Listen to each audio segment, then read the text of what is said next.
Click and laugh. Click and laugh. You're already live, dude. You're messing with your hair. I Oh, think you're. okay. I think we're live. No, I just want to. I'm currently recording a how to make your hair tutorial. How to do a hair bun? Yeah, yeah, yeah. What's up? Pretty manly.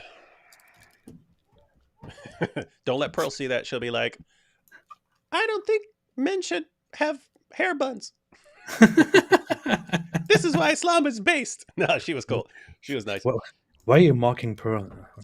Why are you No, mocking her? no, I'm not. I'm mocking you. I'm mocking you. I'm Yeah. saying. I'm saying anyone that is even slightly red pill would have a problem with a man bun. That's what I'm saying. Oh yeah, yeah, yeah. I can't even speak. My hair's growing out. So my wife Yeah. wanted to see me with longer hair. She thinks I'm going to look like Fabio. She doesn't realize not going to happen. It's never going to happen. Uh, but you got to prove people wrong at some point. You do. You do. All right. So what are we talking about?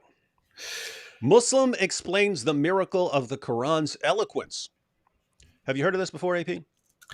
Oh yeah, yeah, yes, absolutely. Well, the Quran is, of course, incredibly eloquent and very eloquent, miraculously so. And I think our dear friend Farid is going to demonstrate to us in a wonderful video very easily that it is, of course, incredibly eloquent, miraculously so. Because if it is eloquent, miraculously so, then it cannot be very hard to demonstrate that in a very plain and amazing way. So we are going to witness that, and everybody is going to convert to Islam tonight. Yep. Yeah, we are going to see it, and I mean his video is like 12 minutes long, so I assume we're going to look. We're going to look at the entire video. Oh, By the way, little side note: even though Farid just tried, I haven't watched his new video, but he called us like on the thumbnail. He calls us Apus and Dpus, and it's funny because it's like, wait a minute, Farid knows what Surah 6, verse 108 of the Quran says, that you're not supposed to start insulting people who are instantly going to start insulting your religion in return. He knows we're the two champions of that, right? I mean, we're the guys like leading the charge, and hey, we'll be nice.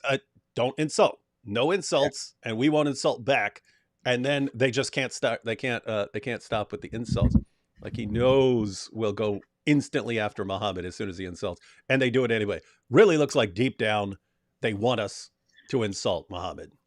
I mean, he should be aware of this, right? Farid should be aware of all of this. He should be aware of what we have said about this in the past. He should be aware of how I have expressed on my community tab and tweets and videos saying, hey, if you feel the freedom to, to call us names and to do this stuff, to give us these nicknames, I don't take that much offense, but you should count on the fact that I will respond and I will call you a prophet, Mopus, or uh, do other things.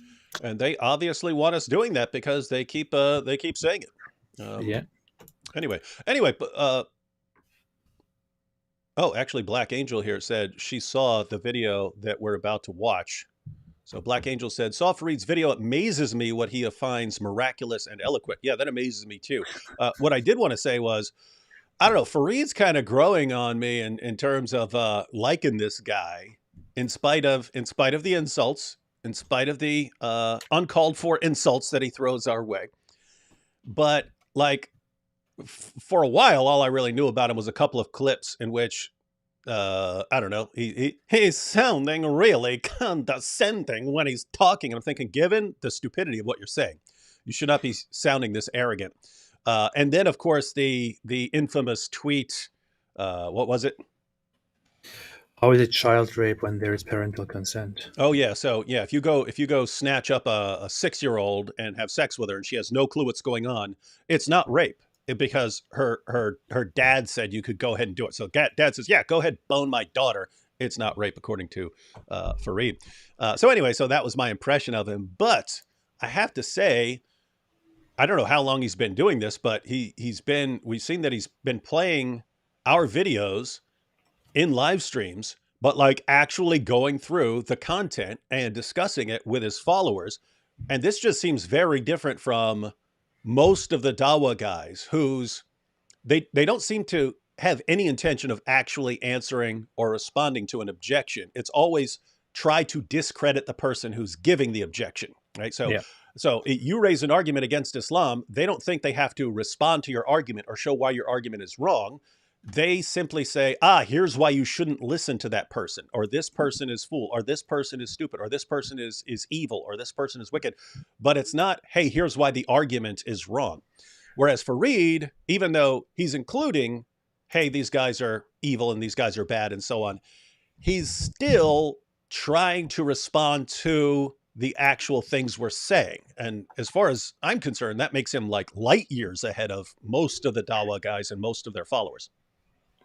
He is in that regard different, and I mean, I noticed that from the very beginning when he started making response videos to me, and he also told his own audience stuff like that the whole excuse of not giving people platforms, of not exposing Muslims to people like us, is a bad excuse because we will grow and we will be there regardless of what Muslims do, but it is their obligation to respond to us.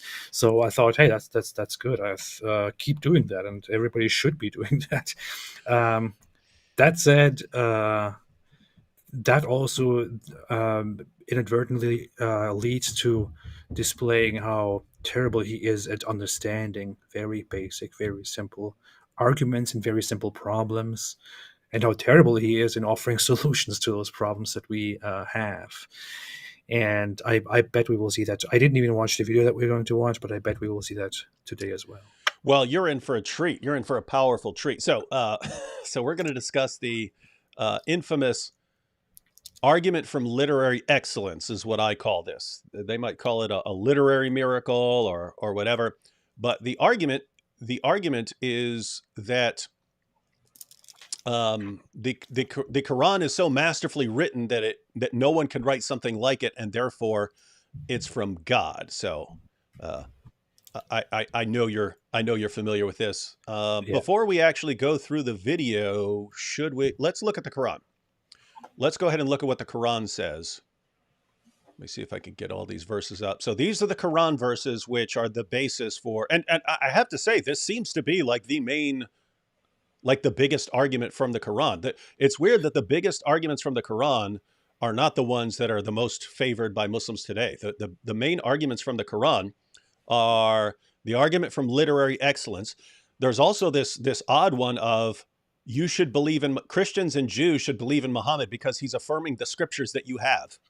Mm-hmm. And Muslims can't use that because they say Muhammad's not affirming the scriptures that we have. And so they can't even use that, even though that's one of the main arguments that the Quran uses. Muhammad is affirming your scriptures, the scriptures that are in your possession. Therefore, you should affirm him in return, which is the stupidest thing I've ever heard in my life. It's like Mirza Ghulam Ahmed is affirming the Quran. Therefore, you should affirm Mirza Ghulam Ahmed. No Muslim would accept that who doesn't already believe in Mirza Ghulam Ahmed. And yet it's the exact same reasoning that Muhammad brings.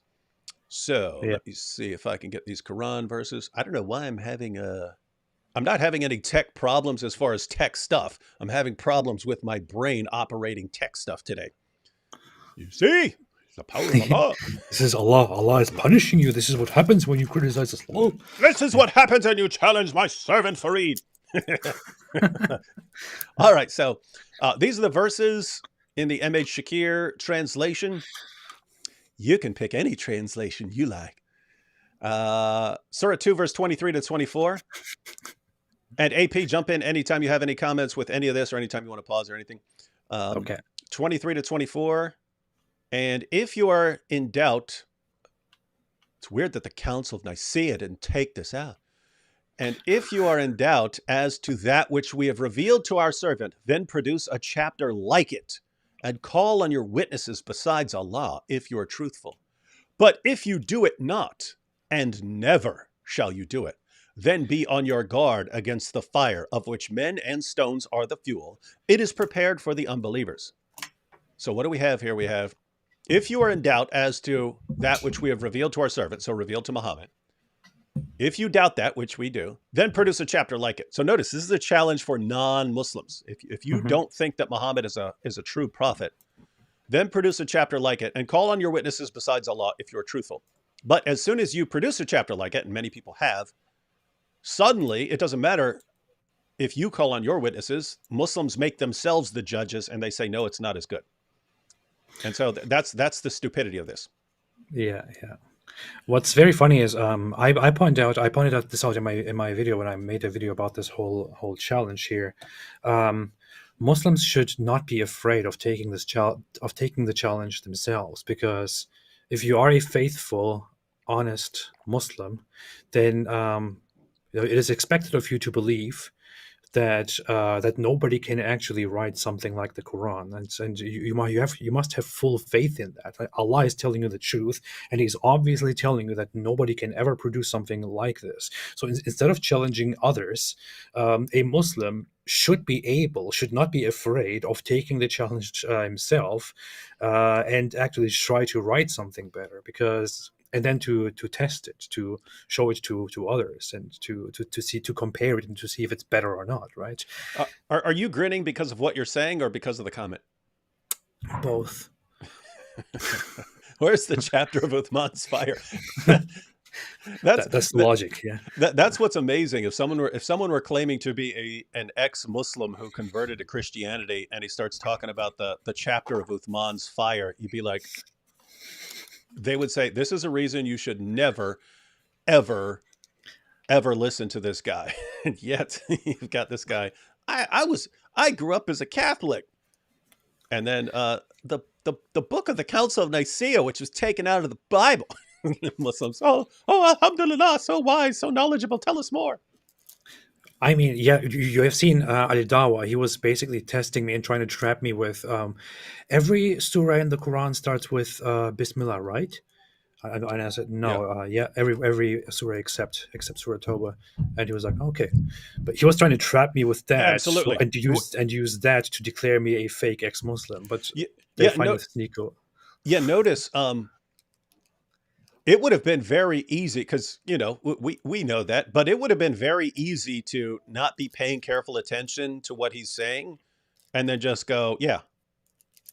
It would have been easy for someone who, if you sit back and think, no, there is Surah 9 doesn't begin with that, unless you go to the Sana palimpsest, and then it does begin with that, but it's taken out at some point. But it would be very easy, even for someone who knows it, just as someone's going, yeah, because blah, blah, blah, blah, blah, and go, yeah. It would have been very easy to do that. And yet, if you had simply said yes and made one small mistake about one verse in the Quran, that would have been eternally used to say you should never trust this guy. And yet Ali Dawa, I mean, we've gone through multiple videos where he doesn't make one single correct claim about anything. Yeah. And he's like the most popular da'i on the planet, as far as I can tell. And that's there's no concept of consistency here. All right, so let's take a look at some more of these passages here. So we've got there Surah 2, verse 23 and 24. Guys, you should jot these down so you can be familiar with these if you're interested in responding to this argument, which again is one of the main arguments of the Quran. But notice verse 24, if you do not do it, in other words, if you don't make something like it, and never shall you do it, then be on your guard against the fire of which men and stones are the fuel. So if you can't write something like the Quran, then be ready for hell. And they don't understand how stupid this is. Guys, write something like Romeo and Juliet or be ready for hell.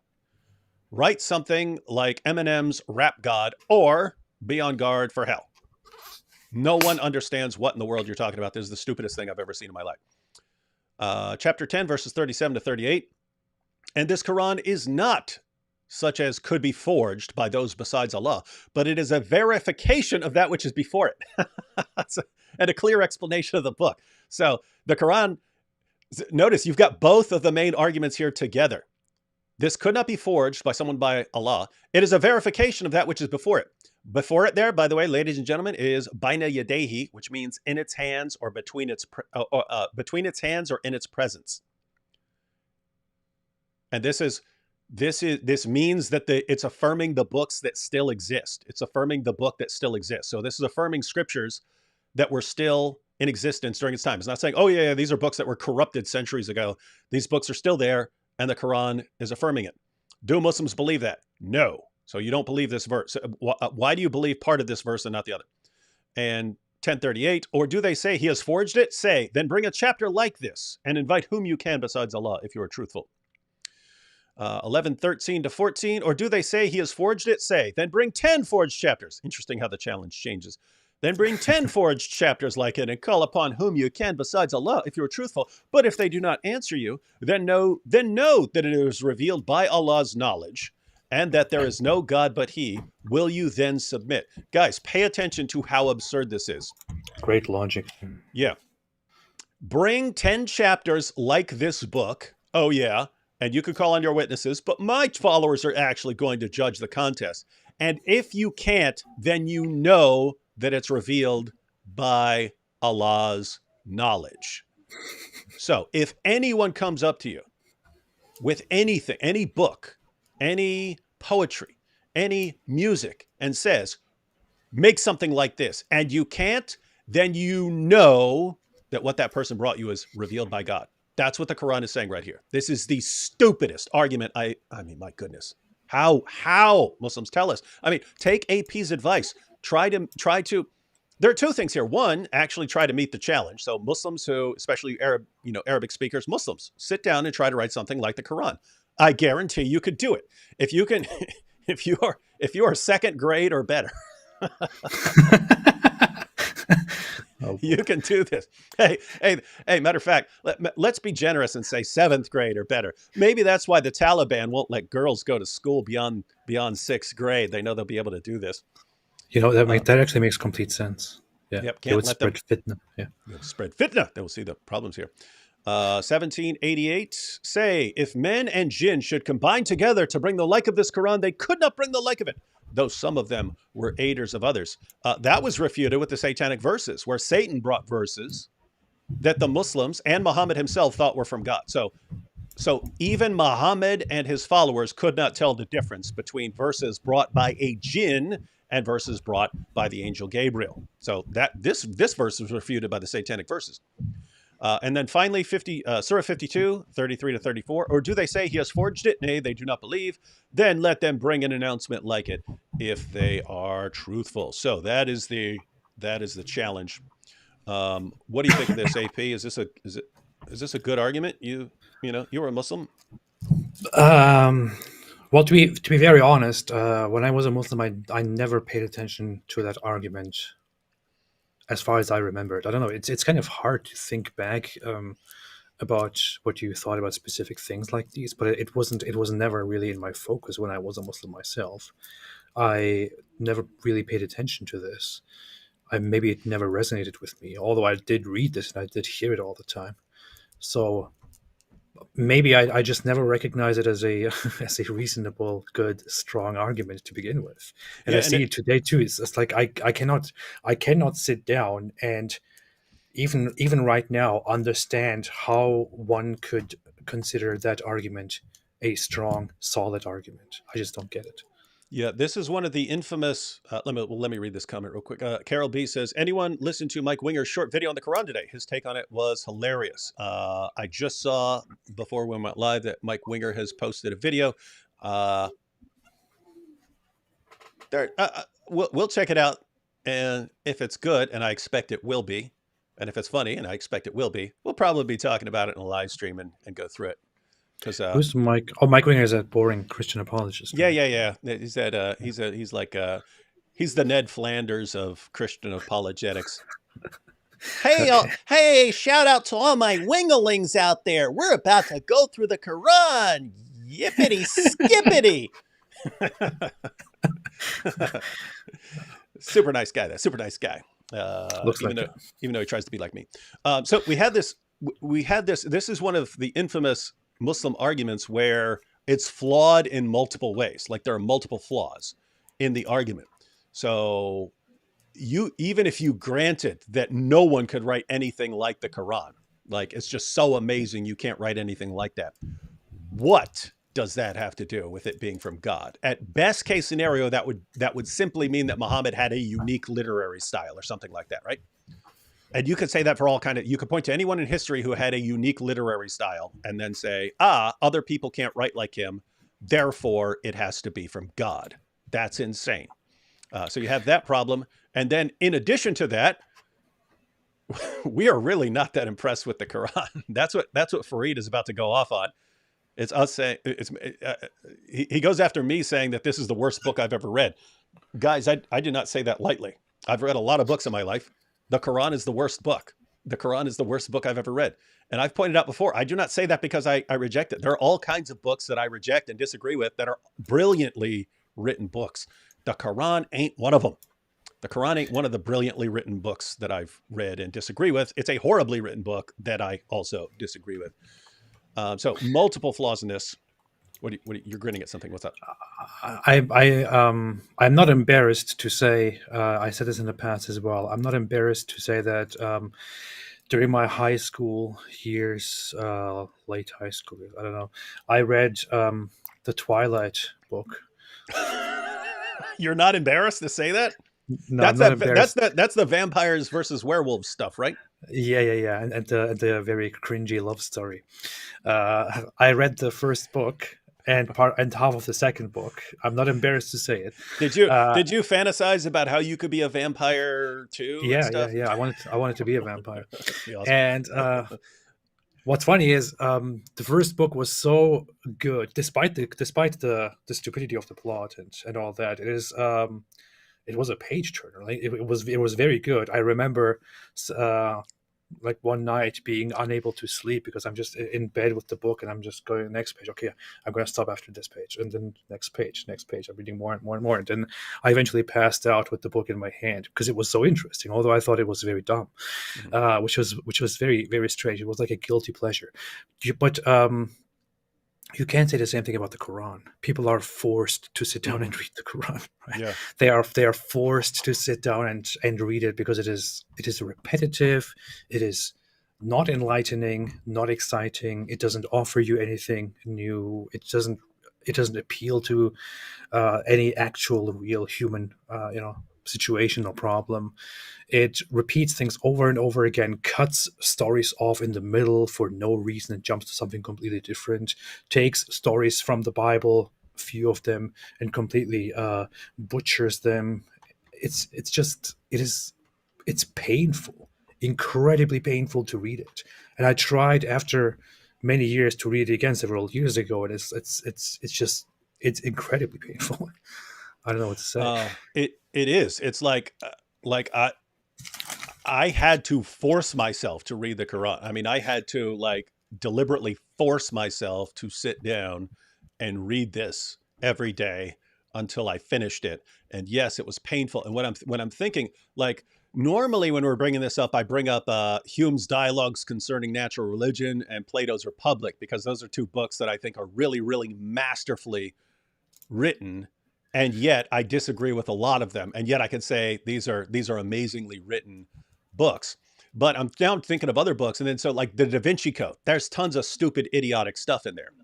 Similar to the Quran, in which case he's just putting all sorts of idiotic claims in there that he's never researched in his life and so on, and making these claims. And so, that's an idiotic book. But very well. I mean, the guy's a great storyteller. Dan Brown's a great storyteller. That's why he sells so many of these books. Brilliant story. I mean, you could keep reading right through that book. And then I'm thinking of books where it doesn't contain anything really stupid and not masterfully written, but I remember being in a jail cell and I preferred reading literature that I'd never read earlier in life. Like I was trying to catch up. So I'm reading like Hemingway and things like this. But I had read every book that we had in our block, and then the only book that I hadn't read was a book called The Zero Factor. And I read the book, and I remember thinking there is nothing of merit in here. There's not a valuable lesson. It was like a complete waste of time. It was somewhat. I mean, the only point was it was somewhat, I guess, somewhat entertaining, simply because it's a story. But it was like a complete waste of time. That book was much easier to read than the Quran. I have to say that. So That is funny. I think personally, in terms of nonfiction stuff, Nietzsche's Beyond Good and Evil is incredible. Uh, an incredible read with so much information packed and so much complex thought. Although it is actually very arrogant. If you want to be very honest, he's being very arrogant the whole time. And it's kind of funny though, because he was like a frail. I mean, I think he got out of the military because he fell off his horse. He fell off his He- horse, and then he never like recovered, and he got rejected by every woman he was ever wanted and stuff. And so it's yeah, it's like in his he, books, it's like he's got all these like bombastic ideas, and it's like the opposite of what his life was like. And so it has this simultaneously, I'm the greatest who ever lived, and we're looking at you like, I mean, you're clearly like really really intelligent, but no, that's a funny thing. I mean, there are lots of people like that, right? But he was one of yeah, those people. they become He was very they become great dais. he was very intelligent and deeply insightful, and offered revolutionary ideas for his time. But he was socially completely incapable. He was rejected. He died pathetically. He eventually lost his mind, collapsed. I don't know. It's just kind of sad and pathetic. But if you read the book, it's really solid stuff. Um, and what I also want to say is, to be very honest, I mean, here's a book written by an Islamic scholar who lived a long time ago, by Al Ghazali, The Alchemy of Happiness. This is a newer version that I bought a few years ago. It's actually a cool title. Yeah, and I Alchemy of read that book Happiness. when I was a Muslim, when I was a Sufi Muslim, and I also read the Quran several times through when I was a Muslim. But I had to really sit down and discipline myself to read the Quran through. And with this book, I just read it in one night, and I was amazed by it, and it impacted me much more than the Quran ever did, to be very honest. And I find that very ironic, because there is an Islamic scholar teaching Muslims about Islamic belief and morality and the meta of creation and everything, and it makes much more sense than the Quran ever does. So I don't know. Jordan here says, wasn't Nietzsche a genius? Yeah, but he was also crazy, which puts him in the mad scientist category. So he's like a mad scientist of philosophy. Yeah, yeah, yeah. That and a whiny little crybaby simultaneously. So He was a genius. He was also a jerk, and he was also very unstable. Yeah. So, all right, so should we go ahead and jump into Farid's video? So Farid's responding to, we've talked about this stuff before. We've talked about the Quran's claim and why we think the Quran is poorly written and so on. And Farid, I mean, he's going to insult. Guys, I have no problem with people insulting us as long as you're prepared for insults against your fake prophet in return and so on. I do not care. I do, I understand. Hey, we criticize Muhammad. I understand if you want to insult us, that's totally fine. But again, to his credit, he actually tries to respond to us, and that's cool. So let's go ahead and we're going to go through his response so people can see how a Muslim defender of Islam responds to our criticisms of, I guess, the kind of the main argument of the Quran as far as why you should believe in it. And let's check this out. So I recently came across this video in which David Wood is claiming that the Quran is the worst book that he's ever read, or one of the worst books that he's ever read, and therefore the The dude cracks me up. And so I'm going to look at I don't know. Let's go. Quran is not from God. There are two problems here. One, the Quran is one of the worst things we've ever read. It's absolute horrifyingly bad, painful to read. So Stop. to say that is so wonderful, it can only come from God, is an insult to God. Of course, David Wood is affected by his bias, being a career Islamophobe and all, and that has gotten in the way of him judging the Quran fairly. Whoa, that's interesting. Did you catch that? Because he would say the same thing about you, of course. Because we're career Islamophobes, our views get in the way of us being objective and fair and balanced in examining the argument. We could grant that. Suppose we are so repulsed by Muhammad having sex with a 9-year-old girl and taking the wife of his own adopted son and all these things. Suppose we're so horrified by that we look at his book, the book that justified all these things, and we say, that's a horribly written book. So suppose you're going to say, we're biased against it. Fair point. That can be the case. But AP, is it possible? Is the reverse possible that they could be biased in favor of this? the giant, huge elephant in the room, right? And I just want to ask Farid, um, if he believes, if he can admit that it is possible that a different text or a different book is actually um, better to read, more eloquent, and more interesting than the Quran. Can he honestly sit down and analyze and look for such a book and then admit that that is the case? Or does he even consider the possibility? If not, then why are you telling us this? You should probably check your own mind first. Um, yeah. So just keep in mind, the same people, who are saying, "Oh my goodness, we're being fair and unbiased in our assessment that the Quran is the greatest book ever written."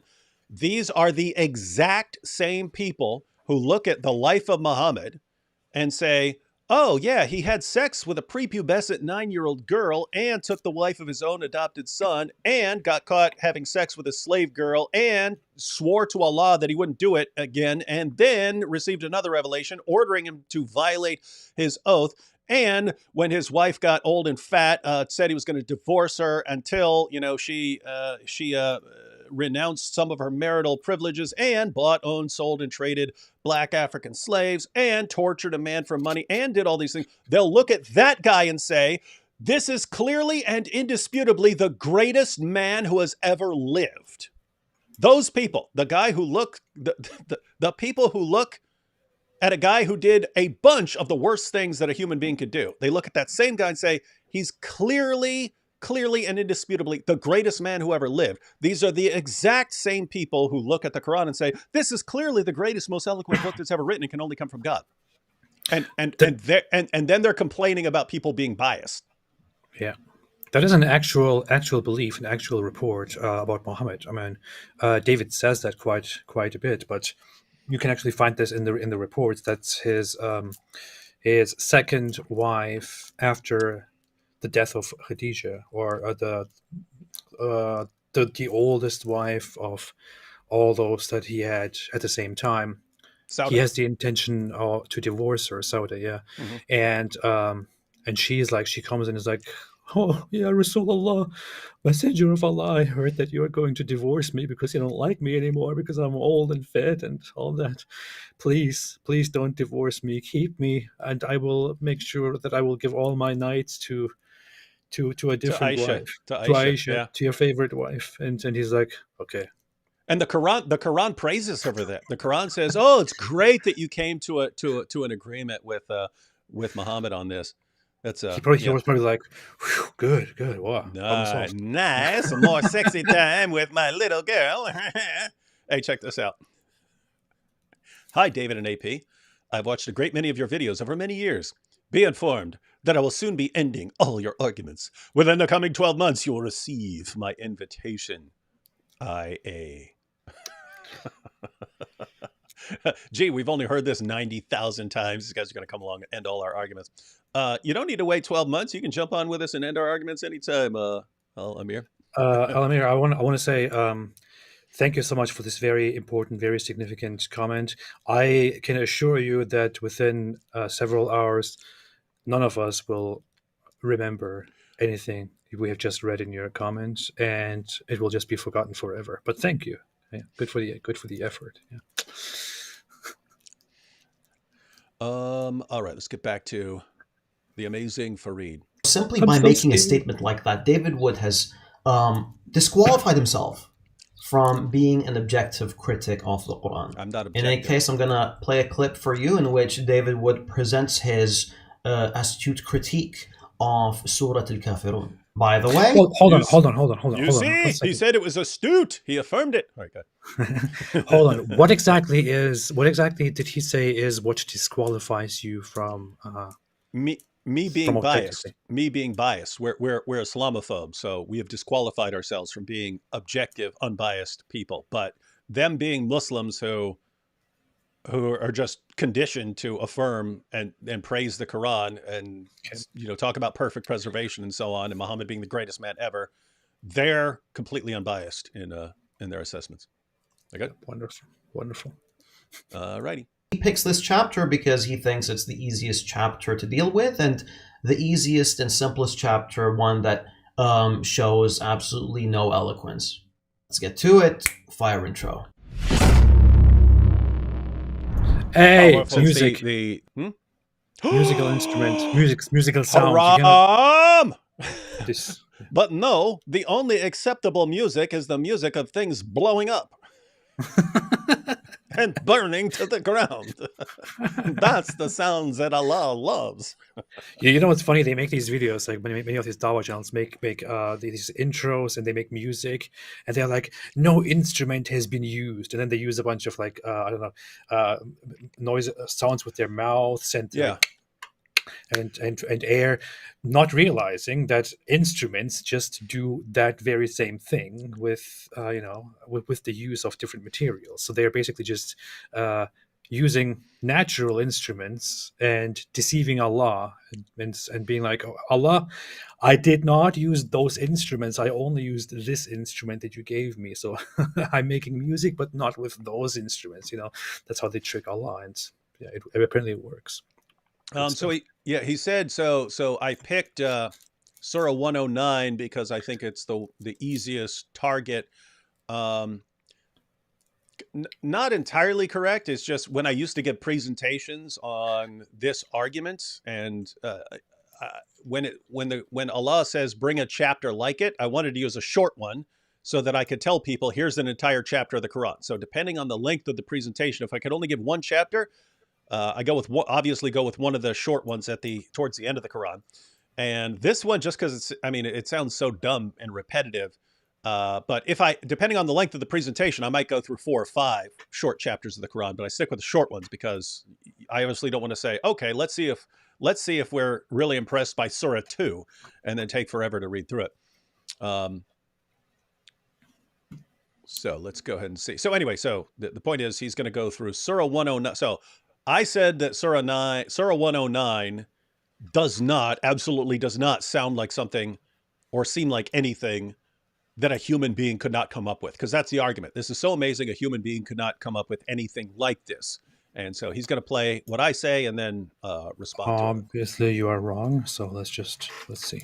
You see? The Quran in Surah 2 challenges unbelievers to recite, to come up with something as good as a chapter of the Quran. Check out an entire chapter of the Quran. Power. In the name of Allah, most gracious, most merciful. Say, O ye that reject faith, I worship not that which ye worship, nor will ye worship that which I worship. And I will not worship that which ye have been wont to worship, nor will ye worship that which I worship. To you be your way, and to me mine. Alhamdulillah! I convert to Islam with that powerful argument. Wow, amazing. Guys, do you see why and guys, I went to Surah 109.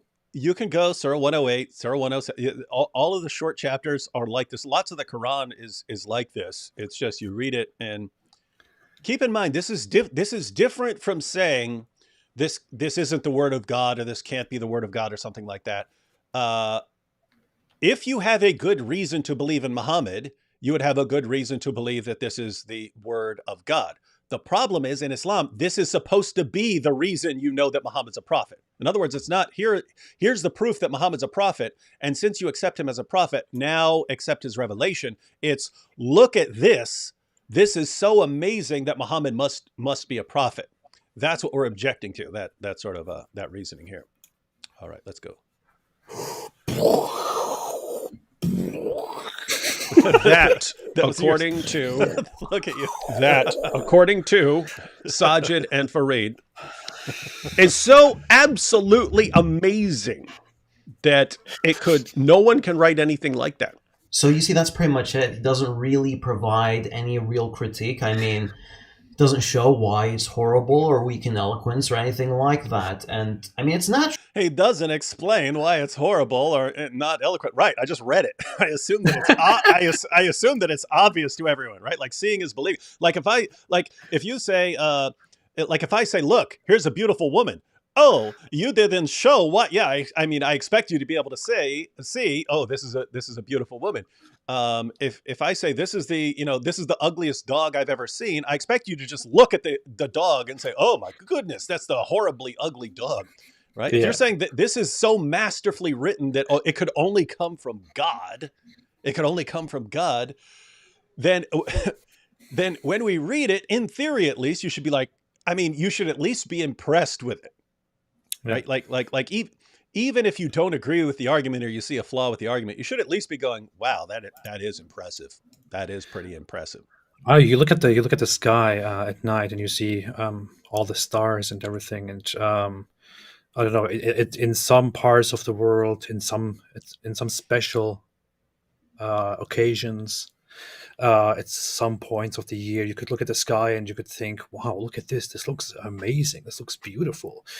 And maybe somebody else observes the same thing and thinks, "Yeah, I mean, it's not that great." But at least you would think. I mean, you wouldn't think this is plain stupid. This is plain boring. Yeah. There's So nothing special about it. yeah. The point is we can look at stuff or hear stuff and say, wow, that's impressive. You can look at a Yeah. painting and say, wow, that is impressive. I get that. Yeah. Even like atheists, you could look up at the sky and say, I don't believe this is creative, but I understand why some people look up at this and say this is creative or something like that. I say that. I look at the universe. I look at things, and I'm like, I mean, I understand how people come to that conclusion. It is very difficult to imagine that all of this is there for no reason and form and all that. It is beautiful. It's amazing. Mhm. It's impressive. But then you have different understandings of what that impressiveness is and what the beauty behind that is. But this guy, he just expects us to be blown away by this thing, and if we find it ridiculous, and we clearly show to everyone why it is ridiculous, we play it or we read it, and it just sounds ridiculous. He's like, Yeah. look, they didn't even tell you why it's so bad. Yeah. They didn't even explain it. Like, So we don't have to explain it. yeah. So now, so look, I was just, okay, let's read one. Let's read one. So notice the claim, ladies and gentlemen. It's this is so amazing it can only come from God. Say, okay, let's read an example of something that's so amazing a human being could not write something like that. And now Farid's going to explain, I guess, why. I found it great that he included those movie effects, though, the movie sound effects. Yeah, of course, powerful, powerful. That makes it more persuasive. Because he doesn't know Arabic. I mean, think about it this way. Imagine you're a blind. Let me rewind it just so we don't miss what he says. But he's saying, but I don't speak Arabic. I don't remember if he includes this, but we respond to that. It's okay. Here's what it is in English. It's a series of words, one after another, meant to convey some sort of meaning. What is it in Arabic? Yeah, it's a different language, but it's the same thing. How are you making the argument that a human being could not write these words in this order? That's the problem. So let me rewind this a little bit, so that we don't misrepresent Farid. He's horrible or weak in eloquence or anything like that. And I mean, it's natural because he doesn't know Arabic. I mean, think about it this way. Imagine you're a blind film critic at a film festival. Your opinions don't really mean much. And of course, we get the response now. But it only works in Arabic. Oh, okay, cool. You see, without knowing the language, there's no way of having access to all the intricacies of the language. You fail. Oh, wait a minute. So is he saying that the main argument of the Quran is something that you can't even comprehend if you don't know the intricacies of the Arabic language? Did y'all catch that? It's like that means most Muslims who go around saying, "Oh, this is it, the Quran is so eloquent. There's nothing better than it," are actually making a completely baseless claim without understanding anything, because they are not experts and they cannot figure out the intricacies of Arabic. And I mean, think about this. Like, I don't believe that Muhammad split the moon, but that argument would kind of work in any language, right? If you showed that he did, I would at least understand the argument. I would understand. Okay, Muhammad walks out there and he says, "You don't believe I'm a prophet? Watch the moon split." If that actually happened, I would understand the argument at least. You notice Jesus' resurrection, Jesus walking on water, Moses parting the Red Sea. These are things that can be understood no matter what language you're speaking. And so God's final prophet, the religion for all mankind, His main argument is an argument that can't be understood by practically anyone in mankind. Right? That is interesting. So notice what Farid's saying, because this is interesting. If we can't understand the argument because we don't know the intricacies of the Arabic language, then what's he saying? He's saying we just have to take other people's word for it. We have to take other people's word for it. Okay, well, whose word are we supposed to take for it? Arab-speaking Christians who think this argument is a joke? No. We're supposed to take people like Farid's word for it. Wait, so Farid, the guy who looks at the life of Muhammad, says is clearly the greatest man who ever lived. That's whose word we're supposed to take for this? This is interesting stuff. It's like I regard people as like the least reliable people in the world to be telling me what I need to believe, because they seem so biased. And he's telling me that, hey, even though I, Farid, according to you guys, am the least reliable person in the entire history of the universe, because I'm so biased in everything you can test me on, every way you can possibly test me, I come out as completely unreliable. But when I tell you that the Quran is an eloquent masterpiece, you should believe me on this and believe that it's from God. Seriously? That's the argument. So the argument that Allah has chosen is, hey guys, you should mindlessly accept the testimony of the least reliable people in the world. Dawa guys, the least reliable people in the world. I will say this a million times over. I have been to prison. I never in prison met people as dishonest as the Dawa guys. I've never seen people who lie as freely and openly as these guys. Yeah. And to be fair, Farid is a step above some of the other guys like Ali Dawa and so on. But Definitely. my goodness, he just threw the entire argument under the bus. Allah gave an argument that can only be confirmed by the least reliable people in the world. Because again, even if you go to Arabic-speaking Christians, they'll say this is a terrible argument. Interesting. It is very, very, very interesting. I wanted to say something, but I'm wondering if he would ever engage with arguments from Arabic-speaking scholars or critics who explain to him why exactly they think the Quran is not special, and why exactly the Quran is flawed, not eloquent. I mean, there have been people in the past. There are still people today who have looked at the Quran and analyzed its literary aspects and concluded that it is not an amazingly impressive, beautiful text. That it has a lot of contradictions and inconsistencies in its usage of certain words. I had a scholar on Shadi Nasser. He explained to me, for example, that the Quran is. He said he was being very honest. He said the Quran is, in a way, altogether, if you look at it, it has an impressive aspect when it's considered from a literary aspect. It is different. It is impressive. But what exactly does that really mean? Because the Quran is a thing. It is alone in its own genre. It defined the literature, and just because it is impressive, it doesn't mean that there is nothing else that is better than the Quran. There are lots of things that are written better than the Quran, but of course you can never prove that they are better than the Quran, because the Quran has this whole system set up developed over 1,400 years of just of declaring why exactly it is so amazing. We just can't catch up with that. No matter what you do, they will always come up with different explanations why the Quran is actually better. Yeah, and there's a problem in this, in that it only works in Arabic response. Even though you lose something in translation, a lot of the literary value of something does come across in translation. In other words, you can read Dostoevsky in English. It's still masterfully written, even in translation. Let me give everyone an example here. So here's 1 Corinthians 13. We'll just read the beginning. This is the Apostle Paul. It says, "If I speak in the tongues of men or of angels, but do not have love, I am only a resounding gong or a clanging cymbal. If I have the gift of prophecy and can fathom all mysteries and all knowledge, and if I have a faith that can move mountains, but do not have love, I am nothing. If I give all I possess to the poor, and give over my body to hardship that I may boast, but do not have love, I gain nothing. Love is patient, love is kind, it does not envy, it does not boast, it is not proud, it does not dishonor others, it is not self-seeking, it is not easily angered, it keeps no record of wrongs. Love does not delight in evil, but rejoices with the truth. It always protects, always trusts, always hopes, always perseveres. So you have, passages like this, the Sermon on the Mount, so Matthew 5-7, a lot of the Psalms, Psalm 23, the Lord is my shepherd, I shall not want, and so on. You have very well written passages. Christians don't say, look, this is so great, a human being could not have written this. And yet these are great passages in any language. And we got the Quran and we pull it out and it's so masterfully written.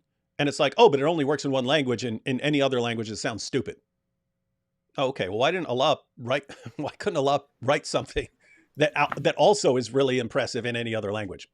I don't know. We have an example of Homer's The Odyssey, right? Which is considered widely one of the best literary works ever, and it is incredibly old. I don't know, when is that even from? Is that I don't know, thousands of years ago. Yeah. That's like I forget. Like what? Anyone know Homer? It's eight somewhere between 800 and 1200 BC, something like that. Yeah. 8th century BC is sounds correct. But it is considered even today. It is considered one of the best literary works ever. And humans can come together, a lot of them, and recognize, wow, this book, this text, this is incredible, one of the best things ever. People don't come together and say that about the Quran. And if the Quran was actually so, objectively better than anything out there, it would cause the same effect. But it obviously doesn't. When have you ever seen a list of the best literary works ever, which included the Quran? Yeah, and the only people who would say that are just people who've kind of been conditioned to say it. I'm not even talking about Muslims. You'll have people like it was actually a joke on 30 Rock, on the TV show 30 Rock. Mm-hmm. Liz Lemon, she's like the main character, and she asks Jenna, she's like, who's like the dumbest one on the show. She's like, "Did you say the Quran is your favorite book?" And she goes, "Yeah, I just wanted to sound smart." so she knows, this will make me sound smart if I say the Quran is my favorite book. Yeah. All right, here we go. To appreciate the rhyme, you fail to appreciate the rhythm. Oh, and you fail to appreciate the rhythm and the rhyme, yo. Lose the essence of the work, which is why Arbery, when translating the Quran, felt the need to keep a rhyme scheme going. Of course, he did that at the expense of the meaning of the actual text. But by the way, Arbery? Yeah, he's saying Arbery did that. Yeah, I didn't know that. I'd have to take a look. But Arbery has the most literally. I don't know. Yeah, I think it's very close to the real meaning in terms of a word for word literal meanings. Anyway, yeah, I've never even noticed that from Arbery. But no, it's interesting what he's saying there, that in order to preserve the rhythm and the rhyme, he sacrificed the meaning. But that's the exact same thing that you'll see with the Iliad and the Odyssey. There are translations which are considered a joke because they make it rhyme throughout, right? Which there are Westerners who like that and say, oh, it's great that it rhymes all the way through. And then, but the actual people who understand the work are like, yeah, but they're kind of messing with stuff in order to keep up the rhyme scheme. So notice what Farid is saying here. He's saying like any poetic work, they deal with the exact same thing. And oh, if you're just reading it without the rhymes, you don't understand the rhymes. Like what?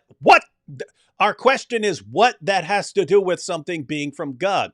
Like, oh, look, I'm reading a copy of the Iliad.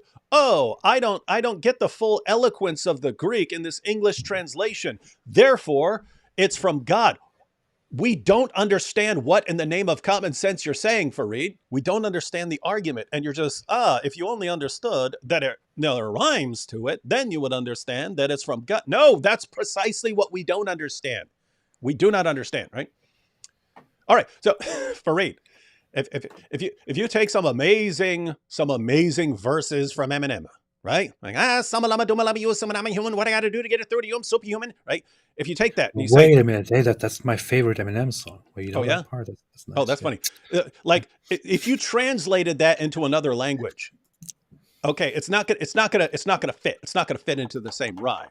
And so suppose someone translated that in another language and they said, well, that doesn't impress me if you're saying it must have come from God because of its brilliant rhymes.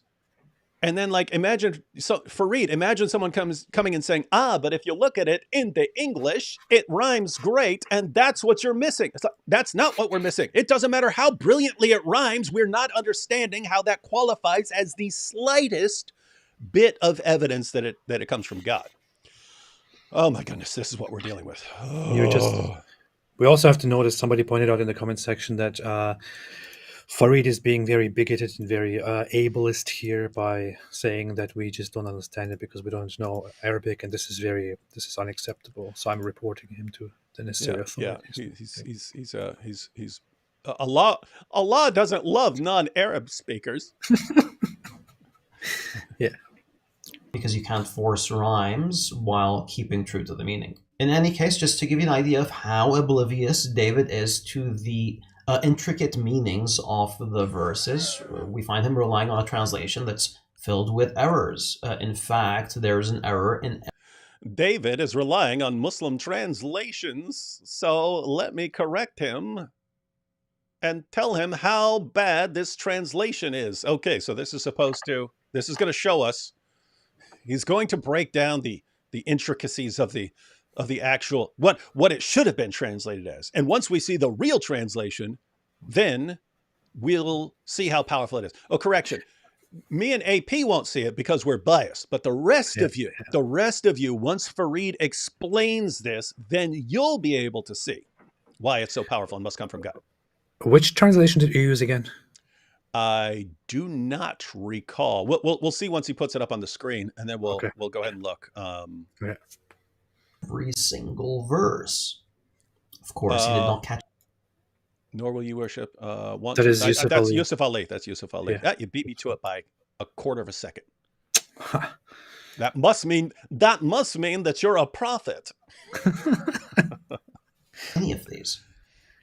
There you go. Much better. Oh, much better. But allow me to break this down in order for you to appreciate what's... Wait. He's correcting the translation, and then he says much better. In fact, there's an error in every single verse. Of course, he did not catch any of these. Come on, give us the real translation. There you go. Okay, there we go. Pause. There we go. Done. Pause. So, should we read it?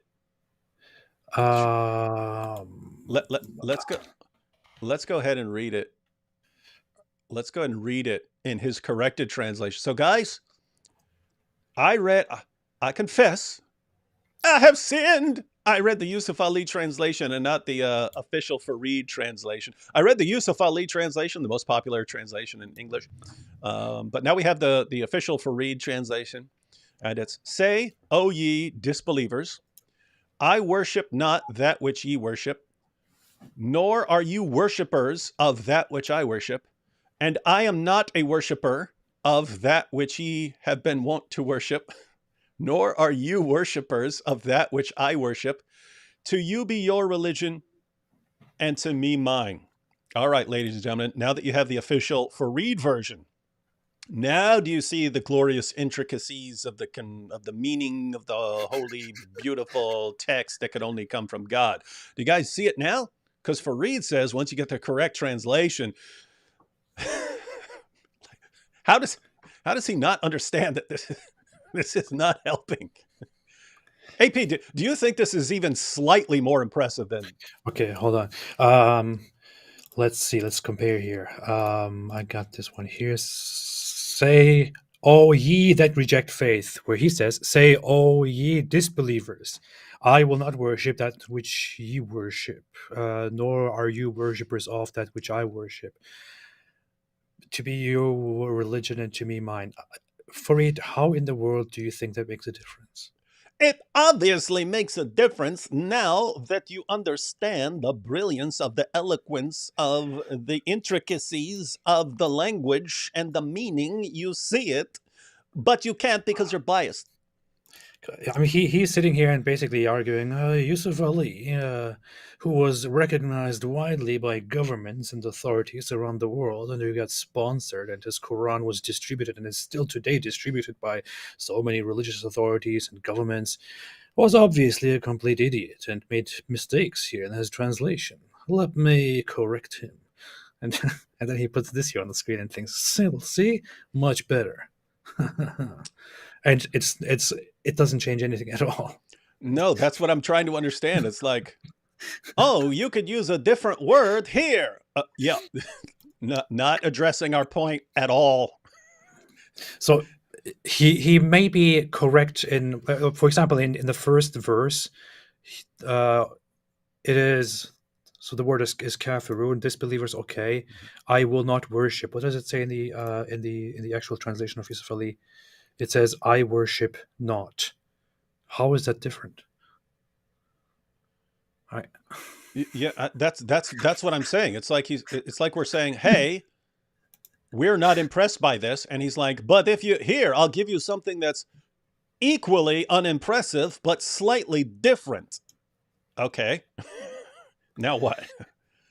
Okay, should we go through some more of this? Much better. Did he say just? But Did he allow say me much to break better? this No. down in order for you to appreciate what's going on in the verse, since you're completely oblivious to it. Qul, say, an order to the Prophet, peace be upon him. It says "Kul." You see, how could anyone write that except for God? No one could ever use that word. The shortest and most direct way of giving an order to get a message. Wow. It's the shortest and the most direct way. Allah could have used something that is, much more time consuming. Instead, he gave a short, concise way, and only Allah subhanahu wa ta'ala could do that. What a low bar, Farid. Muslims, what a low bar. I mean, this is what this guy finds remarkable. A very clear way to give an order to people. Say, wow, who else could have come up with something so brilliant? Only Allah. Humans and jinns, everybody could sit down, but they would never ever come up with the idea of starting it with kul, with say. Allah can only do this because He is the Almighty, the All-Knowing. What in the world is wrong with you? Can you imagine? I mean, the argument is, guys, I want someone, can anyone in the chat come up with a way to command someone to say something as concise as say? No, you can't. If all of you and all the jinn and Satan himself conspired to try and write something like say, you couldn't do it. At least not in Arabic, because Allah says so. I find this whole arrogant tone that he uses while he's explaining this also very interesting. Like, he's like, oh, obvious, we are understanding this. This is so brilliant, and let me show you how. All right, here we go. Cross. If the verse said udhkur or kellim or belligh, which are synonyms to qul, the same would not occur, since it would have to be linked to other words. It's kind of like saying tell. Well, tell whom? You can't just say tell. However, you can give the... Guys, do you understand what he's saying here? He's saying, if I say, and then I tell you what to say, well, I could have said, tell them, or say to them, or declare unto them, or speaketh unto them. I could have said it in a more complex way, but Allah said it in a simple, concise way, and therefore, He's the only one who could have written this. No human being could ever say. They would say it some much longer way, and you see, that's why this has to come from Allah. This is his actual claim. And this is the claim he's using based on the Quran.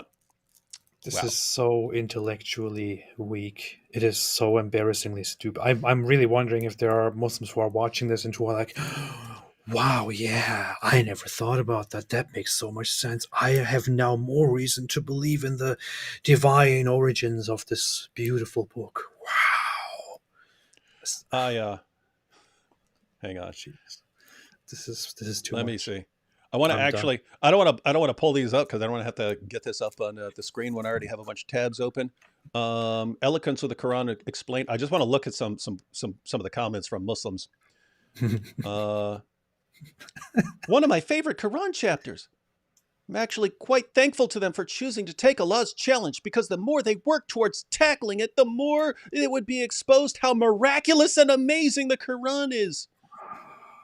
You I forgot don't the want to most use the brilliant, word. the most beautiful linguistic gem in this chapter. It's beautiful when the Quran talks blah, blah, blah, blah, blah, blah.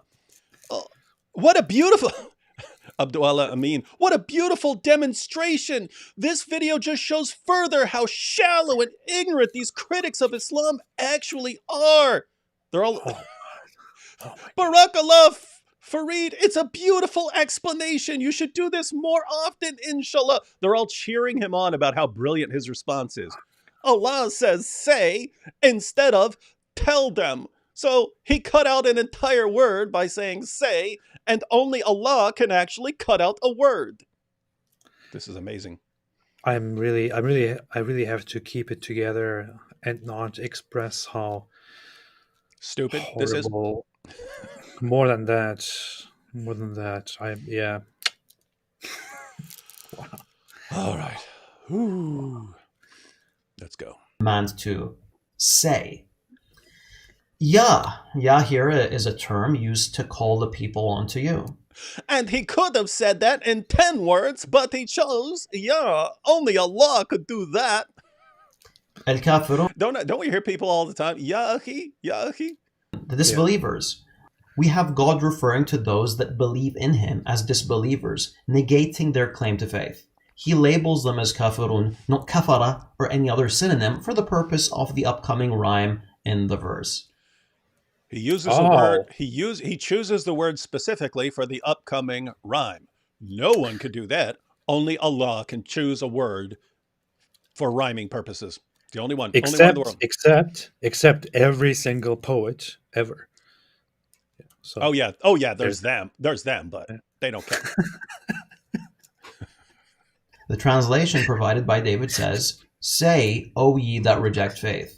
This is not an accurate translation. In fact, Al-Mutarrazi, a 6th century expert in the field of eloquence, says directly that al-ism al-mawsul was avoided in the verse. In other words, the word that isn't mentioned.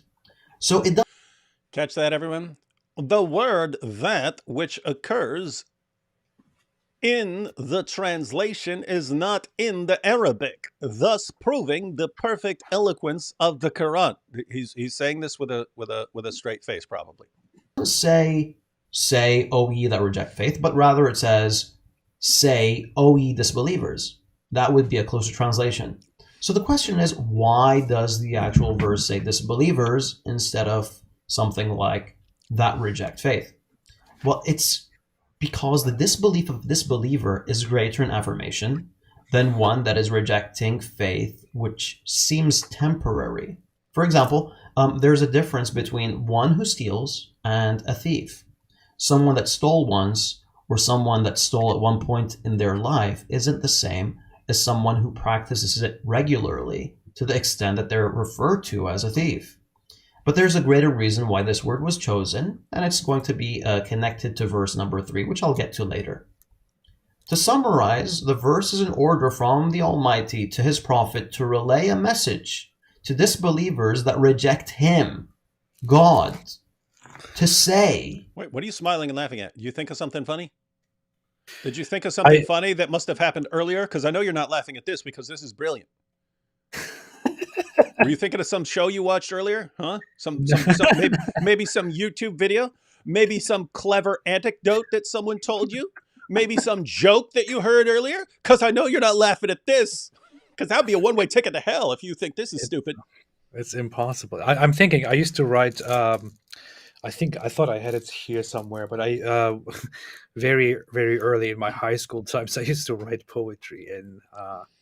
in Turkish when I was religious, and also before I was so when I became very devout religious, and also before that time, um, and I would sit down and use a specific pattern of rhymes, and also always finish it in the last verse with a certain word that I would use, and I would of course choose the words in such a way that they would somehow rhyme. It would also sound nice. And does that now mean, since I did that, and since I put all of it in a certain pattern and made the count of syllables and everything entirely equal, does this mean that I am something like Allah, maybe? I don't Look, know how I don't know how you're not using that, dude. That is a perfect video, right? You read some of your Turkish poetry, and then you say that this proves that you're a prophet, and then say Arabic speakers can't disagree with you unless they also know Turkish, yeah. and you're the judge of the contest. You can challenge everyone to write something like it, and every time they try, just say that's not as good. That's not good enough. I mean, look at the criteria that he just look at what he praised this whole thing for. Just the first line is, "Allah used something concise and direct as qul, say, wow," and then he addressed them as, those who disbelieve, and he wrote it in such a way. He said it in such a way that it would rhyme instead of using different words that could also be used for disbelievers. And wow, look how impressive this is. This is like the most basic quality of every poetry book that I've ever read. So I I don't even understand. Yeah, like I like ice cream a whole lot. It is good when days are hot. Oh yeah, I must be from God. And what's crazy is, I mean, I'm trying to like I don't even see how this is as eloquent as like regular, ordinary, like eloquent poetry in English, right? Like so T.S. Eliot. Let us go then, you and I, while the evening is spread out against the sky like a patient etherized upon a table. Let us go through certain half-deserted streets, the muttering retreats of restless nights in one-night cheap hotels and sawdust restaurants with oyster shells. Streets that follow like a tedious argument of insidious intent to lead you to an overwhelming question. Oh, do not ask what is it. Let us go and make our visit. In the room, the women come and go, talking of Michelangelo. The point is, I'm more impressed with something like that. If you're just saying, "How wow, this is eloquent." In the room, the women come and go, talking of Michelangelo. Okay, that's good. It would never cross my mind. Oh, it must be from God. It's just from a poet. But in Islam, Why do you have that in your memory? I don't know. We had to read then. That was like AP English back in the day. AP. Oh, Hey, that was AP English. yeah. Anyway, No, I don't no, know why but you I read liked it. those things and you find them impressive, right? I mean, you find them. Oh yeah, It yeah, evokes and something in people. I remembered it, so therefore it has to be from God, because anyone knows if you Wow. memorize poetry, it must come from God. Go ahead. Whoa. No, I remember reading lots of poetry, Turkish inspired by Persian poetry, which was considered very impressive stuff. Persian poetry was always considered very special. Uh, Reading different books and thinking and just getting this feeling of joy because of how impressive it is the way they write, or how impressive it is their choice of words and how they deliver the message that they have. And I don't know, this is just so stupidly absurd. If by stupidly absurd you mean super smart and brilliant. Have you read War and Peace?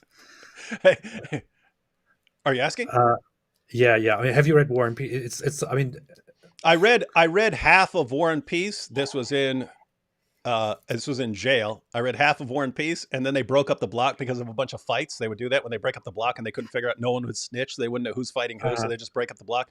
And I left my book behind. I never finished it. But yes, I was massively impressed with the first half of War and Peace. Like he seemed amazing to me, and that that dude could be talking about anyone. He could be talking about what's going through a girl's mind on her wedding night and stuff. And somehow he's like it makes it seem like he actually understands what's going through a girl's mind.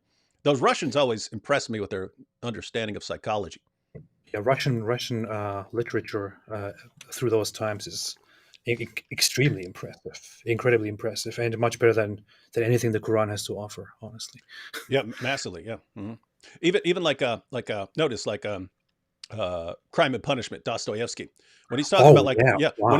when he's talked about like after he committed his crimes and it's like becoming paranoid that there might be a spot of blood on his clothes and stuff like that. Like I've been through that. I've been through committing a crime and I must have missed something and stuff like that. Mm-hmm. So it's like, did Dostoevsky do this stuff? And he's speaking from experience. Did he talk to a bunch of people and interview them? But the point is he's getting it right. But notice if someone made an argument, how could he be getting the psychology right? No one would say it must be from God. Just, okay, you're a good writer and somehow you understand what's going through people's minds. In Islam, it's, hey, Muhammad wrote this poem that impresses his followers. Therefore, it's from God. And that's the argument of the Quran. It's the main argument of the Quran. That's a good example. Crime and Punishment is incredibly impressive. The Quran is nothing in comparison to that. Farid, I'm saying this to you. Crime and Punishment is an incredibly impressive book, and the Quran is nothing in comparison. I agree completely.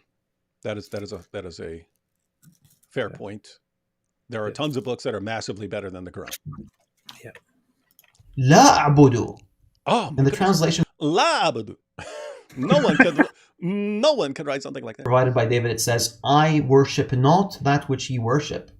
Not entirely correct. It says La a'budu. When the term La is guys, just I mean, I want to play this to let him go through this, but I'm just actually saying not entirely correct. If you go with the correct one, it's no more impressive than to a verb in the present tense. It also refers to the future. So the correct translation is, I will not worship. Guys, can any of you write something like, I will not worship? If you can, you must be speaking from God. I will not worship that which ye worship, nor are you worshippers of that which I worship. Notice how it says, Ma ta'budun. That which ye worship. The term ma here is often used to encompass all of which you worship without specifying which idol or which idols, in order to encompass all of their false deities. So if they, for example, ask the Prophet, peace be upon him, to worship Hubal, for example, then the verse wouldn't only be referring to Hubal, but it would be referring to Allah, to Al-Uzza, other idols, the angels, etc. Anything they worship. Then we have, nor are you worshippers of that which I worship. وَلَا أَنْتُمْ عَابِدُونَ مَا أَعْبُدُ. Here, the verse refers to them as عَابِدُون, negating that they are worshippers of what he worshipped. Farid, I'm genuinely, I'm trying to not make fun of this. I'm trying not to be goofy about it. And hold on, Andrew Martin's a prophet. He did it. He said the same thing. Oh my goodness, it could only come from Andrew Martin's got to come from God. But I think Andrew Martin's an atheist. So, oh my goodness, Andrew Martin, you can't be an atheist anymore because you have to believe in God because you can only say this by God. All right, sorry to interrupt, but I had to say that. No problem. I fail to see how any of this is impressive in any way, and I feel like you have to be a Muslim, you have to be faithful, and you have to be completely blind and dishonest to yourself in order to think that this is some really incredible presentation that you're giving here. It is just not impressive at all. Maybe there's something wrong with me. I don't know, but I have to say, there does seem to be this tendency, and I suppose anyone could do this, but there is this tendency of the da'is to expect their viewers to believe that as long as they say a bunch of words in response, that they have offered a brilliant refutation. Like you say, oh, so-and-so says this. Let me say a bunch of words that don't actually do anything. Like you can sit down and examine them and try to make an argument out of them, and they don't answer anything that's being said. Like any of our criticism, anything we said about this passage. What has Farid actually answered here? What? I'm not aware of anything. Are you? Nothing. No. Nothing. Nothing. Look at this. Wie viele Deutsche sind hier? Und müsst ihr nicht arbeiten?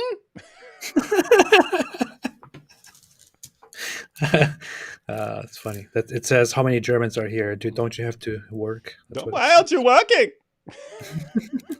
Lazy bums. Oh my goodness. And you non-German speakers, if you can't write anything like that, you have to admit that.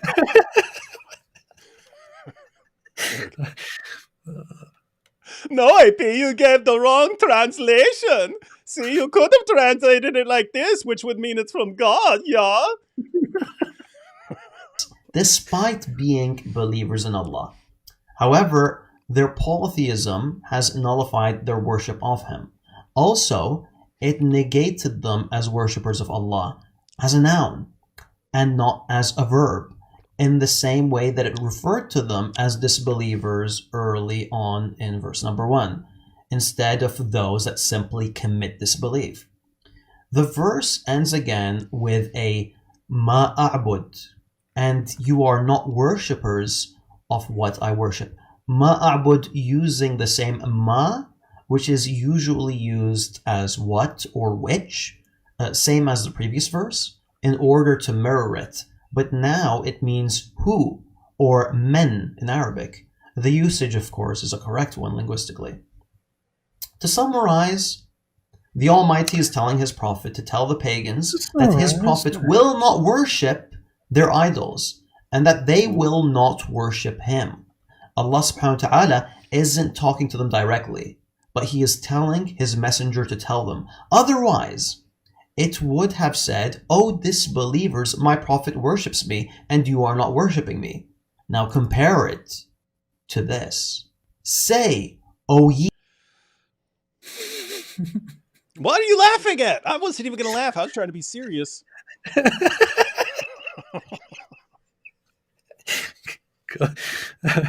Yeah, go ahead. Say, "Oh, David Wood, Wyatt is not 12 years old."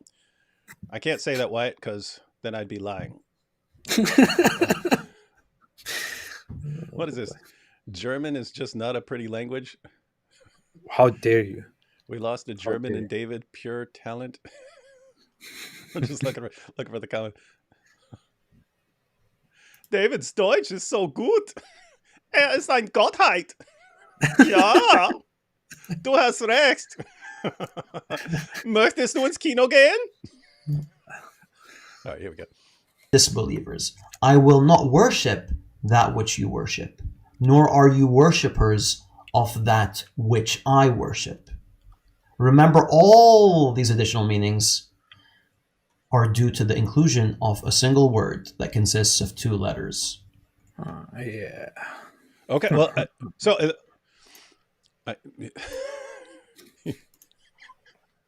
because he added these two letters, we get all this additional meaning. Okay.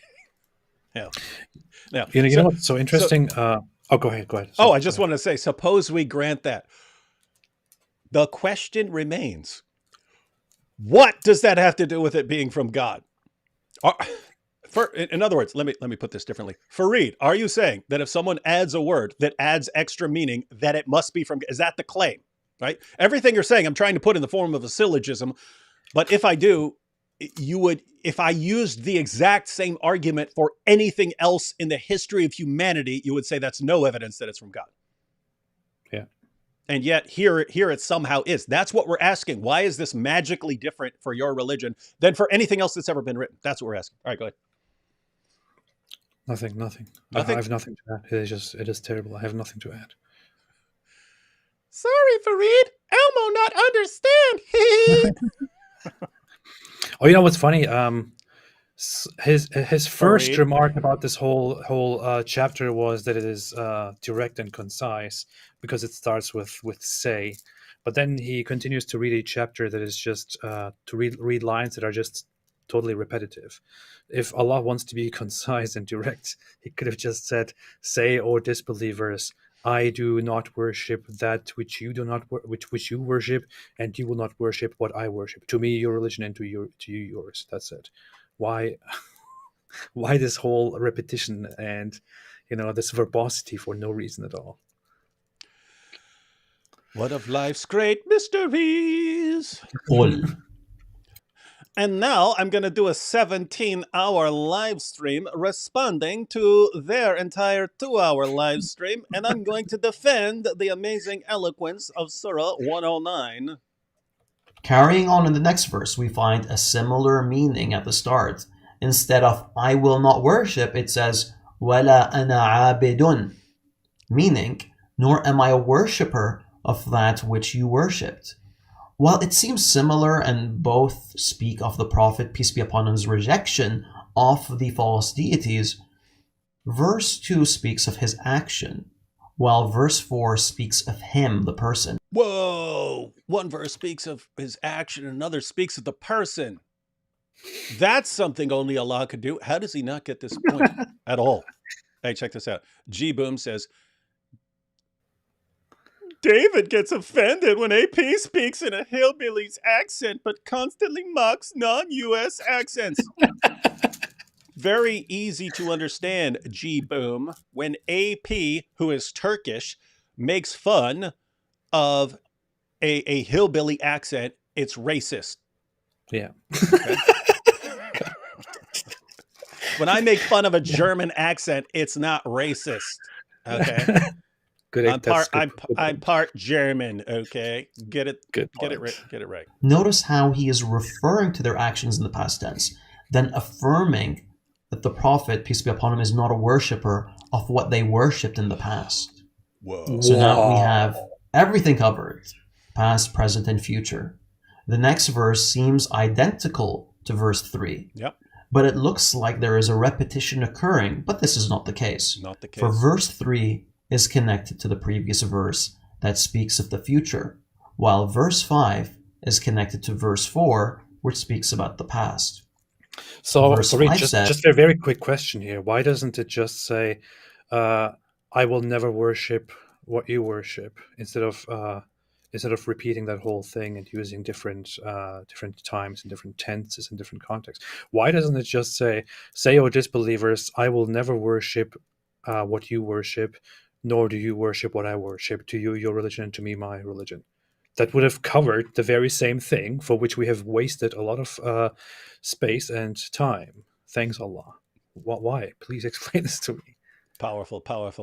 And the whole thing, I mean, imagine, the whole thing is only a couple verses and can be said in a few seconds. And yet it's all this like, I don't know, it still seems like, I don't want to say horribly written, but it's definitely, well, no, I will say it. This sounds horrible. This sounds ridiculous. But suppose we granted that it's okay, or even more that we granted that it's good, or even more that we granted that it's great, amazing. There are all kinds of amazing things written by human beings. We're still asking why a human being could not put words in this order. That's the question. I have not seen any answer, but there's not much longer of this. Maybe he's about to get to it.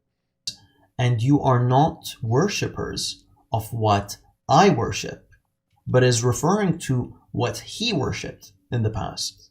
For this is connected to what they worshipped previously.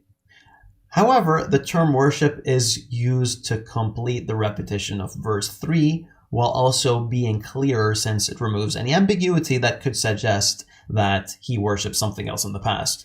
So in reality, while both verses have the exact same words, verse 3 is about the future, while verse 5 is about the past. So while both verses have the exact same words, one's about one thing, one's about the other. All right. Whoa. So let's summarize. Powerful. Allah the Almighty is telling Allah can completely repeat a verse and be saying completely different things if you're looking for it. Nice. the Prophet, peace Only be Allah So can do that. notice, A mere human being, could not repeat the same words in that are connected to different things to convey a slightly different meaning. Interesting. Upon him to tell them that he was never a worshipper of those that they worshipped in the past. He will never worship their idols in the future. A human being could not possibly come up with words to convey the idea that Muhammad has never worshipped and never will worship what they worship. A human being could not say that. It's linguistically impossible for a human being to say these things. That's what he's claiming, ladies and gentlemen. For he is worshipping Allah subhanahu wa ta'ala alone. Even back in the past, before Islam, he was not a worshipper of their idols. So how could he start now after becoming a messenger of the Almighty? Were you saying something? I was saying evidence. Oh. Evidence needed, citation needed. Yeah, I just wrote something that is actually better and more concise. Impostorous. I wrote, say you who deny, never will I glorify what you glorify, and you do not glorify what I glorify. To you, your way, and to me, mine. Powerful. Powerful. Much more concise, rhyming, perfect. And this clearly shows that I speak on behalf of Allah. Hey, Farid, this argument was stupid 5 minutes ago. It's stupid now. It'll always be stupid forever. That's past, present, and future. Therefore, I'm a prophet according to you. That's good. For the end of the chapter, Allah subhanahu wa ta'ala orders the Prophet, peace be upon him, to summarize the previous verses by saying to them, to you is your religion, to me is my religion. It starts off with to you, causing the sentence to mean to you and not to others. Is this religion of yours? This religion is one that you came up with, hence it is yours. Also, the verse ends with, to me, my religion, to keep with the flow of the verse, even though we understand from the context that it is referring to the religion of Allah. In other words, Allah is telling the Prophet, peace be upon him, to tell the polytheists that their religion is theirs alone and that his religion is that which he endorses and it is what is practiced by the Prophet, peace be upon him. Okay, hold on. How dare you interrupt the most brilliant thing I've ever heard in my life? Am I the only one who is perceiving a huge hypocrisy here and analyzing this little line here? He says, to you, your religion, and to me, my religion. It says, so the brilliance here is that it says to you, and it says to you because it is their religion which they made up, and it belongs to them. So, and that's why the choice of words here is like it is possessive. It is to you, your religion, because obviously they made it up. But to me, my religion. Should you not apply that same standard which you just did to that part as well? To me, my religion. The Quran commands Muslims or Muhammad or the average Muslim when he reads this to say this to the disbelievers. Shouldn't this then also be applied to Muhammad or to the Muslim and be understood as this is Muhammad's religion because he made it up? It's his personal thing. So your religion is something that you made up, therefore it belongs only to you. And my religion, that's what I made up. That's obviously my religion, and that's why it belongs to me. This is such mental gymnastics to contradict yourself within the same line, to completely switch standards to fit your agenda so blatantly. Wow. I don't even know what to say. I don't even know what to say anymore. Wow. I know what to say. I'll say, if Farid can't write rhymes like mine, he has to admit that mine are divine. Oh, I got a rhyme. It's concise. End of chapter. Prove that that's not from God, Farid. Wow. And I can break out a dictionary and go through every single word I just used there. I could speak for 20 minutes on that one thing I just said, and that'll mean it's from God. This is so David, if I say to you, I will not believe in what you believe in, and you will not believe in what I believe in. To you is your beliefs, and to me are mine. Apparently, somebody can sit down and analyze what I just said You can't and be an take from atheist here. anymore, AP, because you're a prophet of God. Somebody can sit down and analyze what I just said and take from this, wow, this is brilliant. When he said to you, your belief, he was clearly, saying in a very intricate and brilliant way that he made it up, and it is obviously just his own creation, his own mind. That's why he says to you is your belief. But when he says to me, my belief, then that is an affirmation that this comes from a higher place. What in the hell are you talking about? AP, I know you're an atheist, but we're gonna have to watch that language on this Christian program. I know, I know, I know, I know. He knew it. He knew it as soon as he said it. As soon as he said it. I noticed it immediately. It slipped out. I'm sorry, but yeah, this is just. We'll give you a pass on this one, AP. It's very hard. It's very hard right now Wow. Oh man. Fortunately, he's on the last verse there. So, but I'll stick with this for now. Look at how much is going on here. These two guys, they came and thinking. So that's it. Look at how much is going on here. David and the apostate prophet don't know all the stuff that's going on here. This is awesome.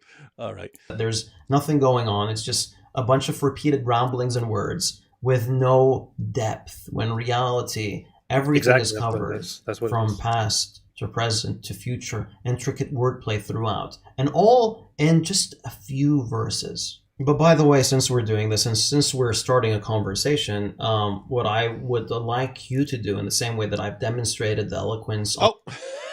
Wait. Too late. He's issuing a challenge here. I've demonstrated the eloquence by saying pretty much exactly what you thought it was saying, and translating it slightly differently. And now that I've done it, so hang on, let me rewind so we understand his point that what he's claiming to have done and what he wants to do in return. Let's see. Let me back this thing up. All in just a few verses. But by the way, since we're doing this and since we're starting a conversation, what I would like you to do in the same way that I've demonstrated the eloquence of Sut al-Kafirun, I'd like you. He said he's demonstrated the eloquence of this chapter. Okay. To demonstrate how the heck the second epistle of John is seen as inspired text. Waiting for a response. Put something up, answer the question, deal with the argument. Catch you guys later. Assalamu alaikum wa barakatuh. Does he not get it? It really seems like he thinks that we have the same reasoning that Muslims have. Like we're claiming it's inspired because we don't think a human being could possibly come up with something. Let me He really doesn't get it. I mean, this is amazing. He really does not get it. Okay, so the question is 2 John. Hang on, let me see exactly what he says here. Wow, man! And he's using New International Version. I'll try and use the same one. How the heck the second epistle of John is seen as inspired text? Waiting for a response. Put something up, answer the question, deal with the argument. Catch you guys later. Assalamu alaikum wa barakatuh. He is incapable of understanding Christian understandings and of comparing his religion to other religions on a very basic level. Wow. Hang on, there's 18 seconds of this video left for some reason. Hang on. Wow. Blank screen. And the problem there is human beings can put words in any order we want. Wait, why did he play that without answering? And if we were to put them in some kind of order, it would probably be significantly better than the nonsense we just read. Why did he lead? Why did he close out with that? I don't know. Why did he close out with that, right? I have no idea. It's like, hey, let me say all this stuff and ignore the main point, but tack on the main point at the end and then not respond to it. All right, so what was he saying? So he went with New International Version of 2 John. Okay, so New International Version of 2 John, he's saying How would you conclude that this is the word of God? Well, if I were a Muslim, I would argue very differently, Farid. I would give the stupidest argument possible. So, matter of fact, if I were Farid, here's how I would defend it. Ready? Okay, look at this. The elder, see there, he clearly identifies who the speaker is. I mean, how else would he so clearly identify who the speaker is than the elder? He could have said it in 57 words with many, many titles. Instead, he just says, the elder. Perfect, perfect Greek. To the lady chosen by God and to her children, whom I love in the truth. Notice he says truth. He's indicating that it's the truth from God, and not I only, but also all who know the truth. Oh, look, he's saying truth over and over again. Because of the truth, look, he said truth 3 times. This is an indication of the doctrine of the Trinity, which lives in us and will be with us forever. Grace, mercy, and peace. Oh my goodness, all these 3 most important things, grace, mercy, and peace, from God the Father and from Jesus Christ, the Father's Son. Oh my goodness, identifying Father and Son right after he said truth 3 times, will be with us in truth and love. Notice, uniting in truth and love. There's no one who could write anything like this. It's so amazing. It's so great. It's so brilliant. Yeah, so that's how I would go through that if I were Farid, except I would draw it out for like 20 more minutes going through it. Well, look, it says the children of your, and when it says your, it's very deliberate, and he could have used any other word, but he used your. Wow. All right, Farid, we do not argue like that. I have never met a Christian in my life who would say, look, we look at 2 John and we can conclude that a human being couldn't possibly write anything like that. A human being did write that. That's our belief. A human being wrote that. So it wouldn't make any sense to say a human being didn't write that. We believe that the human being who wrote that was inspired by God. Why? Because of Jesus. This is Jesus. This is John, one of the apostles of Jesus. Jesus said that the apostles would be led into all truth by the Holy Spirit. And so, because of the authority of Jesus that he granted to his apostles, we conclude that their writings are inspired by God. There's more to it than that and how things connect and so on. But notice the point here. This, Farid, this is the main point I would want you to understand. We believe in Jesus. We believe he's the one who rose from the dead. He's prophesied. He's the one who performs all these miracles. We believe that he has God's stamp of approval on his message because of things like the resurrection, miracles, fulfilled prophecies, things like that. And then Jesus puts his stamp of approval on the writings of his apostles. Right? And so we say, oh, okay, because Jesus confirmed these guys, we accept their writings. Okay. So notice we believe in Jesus, and that's our basis for believing the writing. In Islam, it's reversed. You're saying because of the amazing writing, you believe in the guy. Right? Because this is something that no human being could ever have written, Surah 109 or any chapter of the Quran, because this is so amazingly written, it could only come from God. And therefore, because of this writing, you believe in the guy. So notice in Christianity, we believe in the guy. And then if the guy has God's stamp of approval, then we believe in what follows from that. In Islam, it's you believe it's from God because the writing clearly has the stamp of approval. And therefore, you believe in the guy, no matter how horrible he is. It's reverse. So stop saddling us with your reasoning. Like we're supposed to look at this and say, oh my goodness, the Greek word, the elder. So the Greek word there is going to be with the article, presbyteritas. Oh my goodness. Oh, by the way, no, I'm assuming anyone can look it up in Greek, but I'm assuming the word for elder there in the Greek is going to be presbyter. Right? This is why he's called John the Presbyter, right? Because he refers to himself as the. You remember what we're talking about, everyone? Anyone remember this? We saw Ali Dawa, genius that he is, saying, "Oh, the Christians, they don't even know who wrote this because they don't know which John it was. Was it John the Apostle or John the son of Zebedee or John the Presbyter?" Is it John? Which one? Which John? The Presbyter or the son of Zebedee? Oh, the apostle. That's Praise the by Christians don't know. They can't answer these things. And we went through that. That's the same person, right? John, the son of Zebedee, is John the apostle, who is John the presbyter. Right? He's also the one who said that Christians are confused because they don't know who to pray to, because they don't know, because they have the Trinity and they have like a Father, Son, and Holy Spirit, and they're confused. They don't know who to pray to. It's like, this is the quality of the Dawa in their understanding of comparative religion. There you go. Ha presbyteros as predicted. Yeah. Presbyteros. So, as predicted, so I must be a prophet. Oh boy. Presbyteros. Presbyteros. I have seen a lot of the videos that Farid made.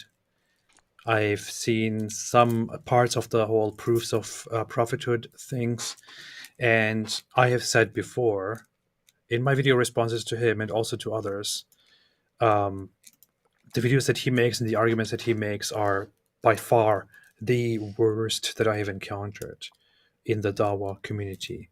And I have to, after this live stream, after what we have just witnessed, I have to say the same thing.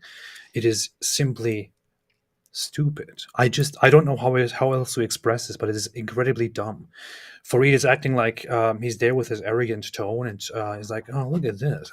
Allah says this, and this clearly shows that he was, thinking about all the times, and this is referring to them as their own creation, and he acknowledges Islam as his own religion."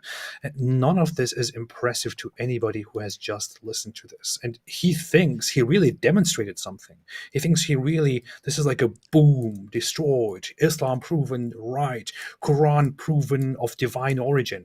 No, it's completely idiotic. I'm sitting here and I'm thinking, how can you be so stupid that you are convinced by something so low? What kind of a low bar do you have to to consider something divinely inspired, of divine origin, to consider something miraculous? I don't want to be that insulting, but I really don't get it. Yeah, I don't either. And notice, I mean, someone might say, well, if you think his arguments are so stupid, why are you responding to him? Well, he's the one who's responding to us, right? Yeah. I mean, if other Muslims have better responses, we'd be happy to look at them. If other Muslims thought they had better refutations of what we've said, be happy to go through them. But Farid's the one who's actually trying to interact with our arguments, and his fans really seem to think he's making great points. Oh, look, we got here from a Muslim. David, what is the atheist? And AP the Christian. It's funny. So smart. We say that as a joke, right? We say that as a joke that the in thing for Muslims is to just say you're something different from what you're claiming to be.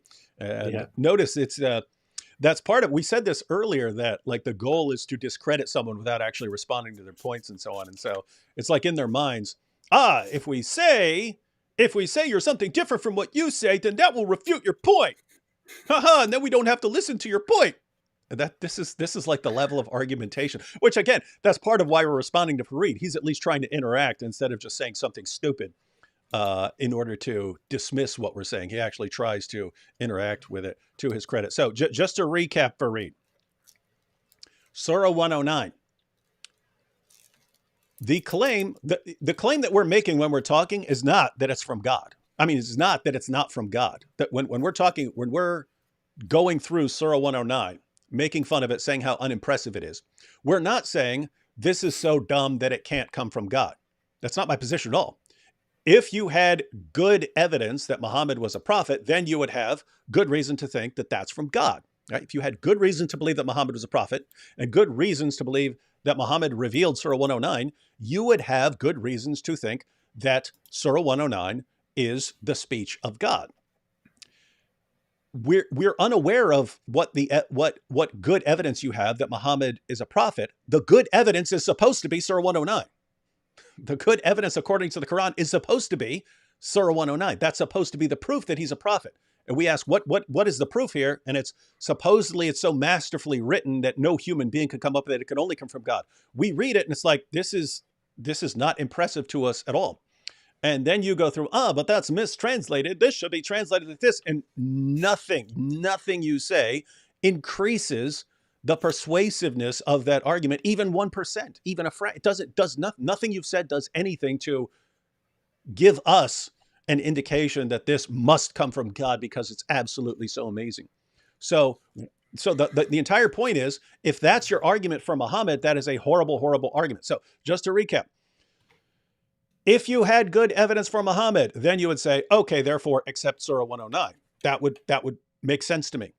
Just like, okay, if you have a good reason to believe in Jesus, therefore you should believe in the words of Jesus or anything that has his stamp of approval. It would make no sense. It would make no sense to me to do what you're doing. Like, I think, again, the Sermon on the Mount, brilliant stuff. 1 Corinthians 13, brilliant stuff. Lots of things, brilliant stuff. It would never cross my mind to say, oh, wow, this is really good. Therefore, the only possible explanation is that it came from God. That would be a weird argument. But that's what you're trying to saddle us with. You're trying to say, aha, well, then you make your argument that you think is stupid. I'm not going to make an argument that I think is stupid by nature. Do you understand that, Farid? I think the entire structure of the argument, this is really well written, and therefore it must come from God. I think that entire thing is stupid. So I'm not going to argue that for the Bible. I'm not going to be a hypocrite like that. I mean, by the way, AP, like, I can't figure this out because even non-Muslims and non-Christians will try to saddle us with the arguments that Muslims make. We've talked about this before, that Muslims will say, the Quran has been perfectly preserved right down to the letter. And we'll say, no, it hasn't. Look at these differences. And someone will say, but the Bible has differences, textual variants too. And I'm like, we're not the ones making the argument. Guys, they're the ones making the arguments. Like, anytime. Hold on, David. You have the King James version. You have the New International version. You have all these different versions. Why are there different versions, David? I don't know. I just don't know. So Farid, I mean, I know you're impressed by rhyme and so on. So let me just say, I do not like the Quran in a house. I do not like it with a mouse. I do not like it here or there. I do not like it anywhere. Great. So now you've been refuted because I rhymed. Anything else before we close out? Do you see the miraculousness of the eloquence in that, and how you have miraculously chosen the words, obviously inspired by a higher being? When you said house, mouse, and what did you say last? I do not like it here or there. I do not like it anywhere. Anywhere. See, that addresses not only the current time, but all times and all places ever possible. So this means you have just encompassed everything imaginable and dismissed all of it. This clearly shows that there is brilliance in your speech, which obviously comes from Allah. Yes, think about it. David used the word anywhere, which means he would not like the Quran even if he were on Mars. Even if he went to the Andromeda galaxy, he would not like it there. How could he encompass the entire universe with one single word? Only by supernatural divine eloquence. That's the only possible explanation here. Hey, why isn't anyone listening to my great argument? Wow. That's amazing. All right. That is amazing. All right. Well, I guess that's about it. Any final thoughts? Anything that have you changed your mind on the argument from literary excellence? I wanted to say something. I forgot about it, but I wanted to make a note about that, but I forgot what it was. Allah made me forget it because I forgot to say inshallah. I don't know. I forgot. What do we got coming up? So we definitely want to cover guys, if you haven't seen AP's new video, check it out. I've shared that on Twitter and in the community post there. And we definitely want to cover Mike Winger's video at some point in the near future, assuming it doesn't suck, which it may, because it's from it's made for the Wingalings, made for the Wingaling squad. All my Wingalings out there. Yeah. Hey, pull up that super chat that just came in. Allah is a mouse, you say? No, that not. Oh, this one, yeah, this one. The Google Scholar. Hikmah, baby. Hikmah, baby, one more time. Lives rent free in my head. Thanks, AP. Shaking my head. Yeah, that's good. Does that mean shaking my head? I thought it meant smacking my head. I always see these things and I'm not sure what they mean. I'm pretty sure it's shaking my head. Yeah. Well, imagine this one thing can convey multiple meanings. How is this possible if it doesn't come from God, conveying so much meaning in 3 little letters? Powerful. Wow. Very concise. Yeah, I don't know if I was going to say something, but I forgot. Maybe I will put it out later. Hey, check this out. Oops. Disabled David Wuss, who got smashed by Muhammad Hijab. Muhammad Hijab, the guy who says that, according to the Quran, you can have sex with a 5-year-old. He's he. What? Again, guys, I'll close out. Surah 6, 108. Don't start insulting people who are going to insult your religion in return. So, Clow, your prophet's a child molesting, murdering rapist. Wasn't going to close out with that. Oh my goodness. See that? Why did they do it? Why? I don't even know. Like, you know we have a hair trigger. They know we have a hair trigger. That was not going to happen. I was not going to close out by calling Muhammad a child molesting, murdering rapist. I wasn't going to do any of that. The Quran being ripped up was not going to happen at all. I wasn't planning on this at all. I was just going to say stay away from Islam and then quit, but yeah. Wow. See? All right. Terrible. Catch you all later. Stay tuned. Plenty more to come. And stay away from Islam. Listen to him. He already proved that he's a prophet by his brilliant poems. Stay away from Islam. Always. Because of his brilliant poetry.